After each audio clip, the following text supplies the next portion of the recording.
So another walk-in client guys. Ganda oh. 2012 Ford Fiesta na retain nila. More than 10 years old na kotse. 13 years to be exact. Ganda pa. Ang tinakbo lang guys 50 plus thousand. So actually mas gusto namin at mas gusto ng mga kotse nyo laging ginagamit yung mga units. So far wala silang major pinagawa. Mga ngayon cooling system sir. So okay na yung cooling system. Palitan ng radiator. Ayan, inaano na ni ating Kuya Edwin, yung bonus. So, radiator palit, motor fan, no? Tsaka yung return hose. Kasi barado pala sir, yung return hose. Kaya diba na, sabi ko kanina, ano to sir, nagpalit na kayo? So, hindi naman siya necessarily na baka sira or what. Baka may nag-plug lang dun sa loob. Pero at least yan, pinalitan na rin natin. Sumirit agad yung ano. O di yun lang, so minor lang. Kasi, alam nyo naman dito, kung ano lang yung sira. Para yung kanina, yung gusto niya mamata, fan assembly. Sabi ko, motor fan lang yan. Para hindi na kayo mapamahal. Oo. So yun lang. Efficient na ulit yung cooling system yan. Maganda pa yung kotse nyo para sa 2012 model. Sulitin nyo pa lalo. Ikaw na susulit. Sa kanya na yun eh. Ayun pala eh. Kaya Maintenance lang, tsaka wag na wag nyo lang ipapalobat yung battery sir. Lagaan nyo yung battery. So kung more than 2 years na or ano, palit na kayo ng battery para safe. 3 years na rin. O, palit na yan sir. Pero kumbaga na araw-araw nyo na yan. Huwag nyo na hintayin na magka-problem pa. Pero okay din yan. Palit na kayo ng ano.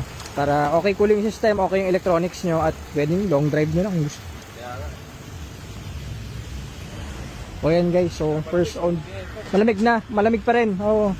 Ayun o. First own sila sir. Ganda ng Fiesta nila. Sedan. 2012. 1.6. O. Basta alaga lang. Wala kayong kailangan palitan na major parts, transmission. Mga transmission sir, yun pa rin lahat. Wala pa yung major na ano, yun pa lang yung mga radiator. Kaso may leak na kasi. Pakita pala natin ito yung nakalagay sa kanila. Kaya nagbabawas sir, no? Tama? O isipin niyo naman, 13 years old na radiator, ano. Oh, grabe yung leak. O nagbabawas. O di yun lang. To the next. Yung pinalit natin na radiator, mas makapal. Kasi yung mga original, okay naman yan. Kita nyo, tumagal naman ng more than 10 years, di ba? Pero yan, mas efficient yung flow ng coolant niya. Kasi yung makina namin is 1.6. Apa, Yung lang doon, 1.5 okay lang. same lang yan ma'am. Kasi yung kaya ko tinanong din kanina yung engine nyo, di ba may 1.4. Yun po yung totally iba yung DNA niya. Ito, yung engine niya, 1.6, 1.5. Same lang po. So, kahit yung transmission po nito, yung shift fork ANB, yung dual clutch, parehas po. Parehas dun sa 2014 and above. Sa 1.5.